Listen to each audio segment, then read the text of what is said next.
Hello' hello' hello'. ফোনটো receive নকৰা? মই এনেই কৈ আছোঁ হেল্ল' হেল্ল'। আচলতে অভ্যাসেই হৈ গ'ল অ' তোমাৰ লগত কথা পাতি পাতি। কেনেকৈ পাৰিছা তুমি সদায় ৰৈ থকা ফোন কলটো আজি ৰিচিভ নকৰাকৈ?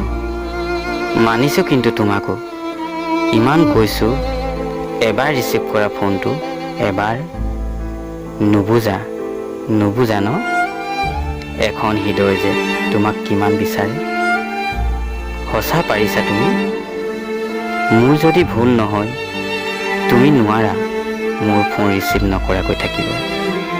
তুমি ইমান নিষ্ঠুৰ নহয়। তোমাৰ এখন কোমল হৃদয় আছে, কিন্তু আজি বুজা নাই কি হৈছে অ'। সন্দেহ, এই সন্দেহ ভাৱটো বহুত বেয়া জানা। এবাৰ যদি কাৰোবাৰ মনত সোমাই ধ্বংস নকৰালৈকে নেৰে। যাৰ মনত সন্দেহ ভাৱ নাথাকে সিহঁতৰ সম্পৰ্ক অমৰ হয়, আৰু যাৰ মনত থাকি যায় সিহঁতৰ সম্পৰ্ক ভাগি টুকুৰা টুকুৰ হয়। সন্দেহক মনত ঠাই নিদিবা। মোৰ বাবে কোৱা নাই, আনৰ বাবেও কৈছোঁ। নহ'লে কিন্তু তোমাক খুলি খুলি খাই শেষ কৰিব। মোলৈ যদি মৰম আছে এবাৰ ফোন কৰিবা, মই ৰৈ থাকিম। নাজানো কেনেকৈ পাৰ কৰিম তোমাৰ বিনা।